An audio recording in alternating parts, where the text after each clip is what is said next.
પાલ police સ્ટેશનના eco ચોરીના ગુનામાં તથા રાંદેર પોલીસ સ્ટેશનના ઘરફોડ ચોરીના કુલ 3 ગુનાઓમાં છેલ્લા 6 માસથી નાસ્તા ફરતા ચીખલીગર ગેંગના રીઢા આરોપીને પકડી પાડતી સચિન જીઆઈડીસી પોલીસ માનનીય પોલીસ કમિશનર શ્રી અનુપમસિંહ ગહેલોત સાહેબ તથા મહેરબાન સંયુક્ત પોલીસ કમિશનર શ્રી સેક્ટર 2 સાહેબ તથા મહેરબાન નાયબ પોલીસ કમિશનર શ્રી ઝોન 6 સાહેબ તથા મદદનીશ police commissioner Shri I division સાહેબનાઓ તરફથી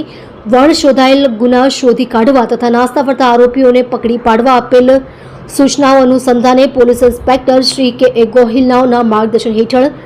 સર્વેલન્સ સ્ટાફના police sub inspector Shri H R Patel નાઓના નેતૃત્વ હેઠળ head constable Bharatsinh Amarsinh buckle number 946 તથા પોલીસ કોન્સ્ટેબલ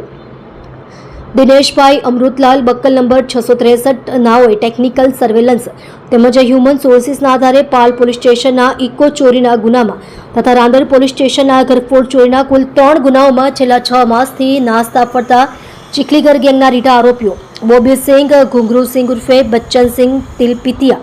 ચીખલીગર ઉંમર વર્ષ 21 રહેવાસી પ્લોટ નંબર 222 તથા 224 મહાલક્ષ્મીનગર શાંતિવન સોસાયટીની બાજુમાં Bhestan railway station road Dindoli Surat મૂળ વતન ગામ એકતાનગર ઝુંપડપટ્ટી ગોલ્ડન ચોકડી પાસે વડોદરા ને સચિન જેડીસી પાલીવાલ 4 રસ્તા પાસેથી પકડી પાડી પ્રશંસનીય કામગીરી કરેલ છે. તમે જોઈ રહ્યા છો ઓઝલ ટાઈમ્સ ન્યૂઝ ચેનલ. એડિટર જીવન પાન પાટીલની સાથે.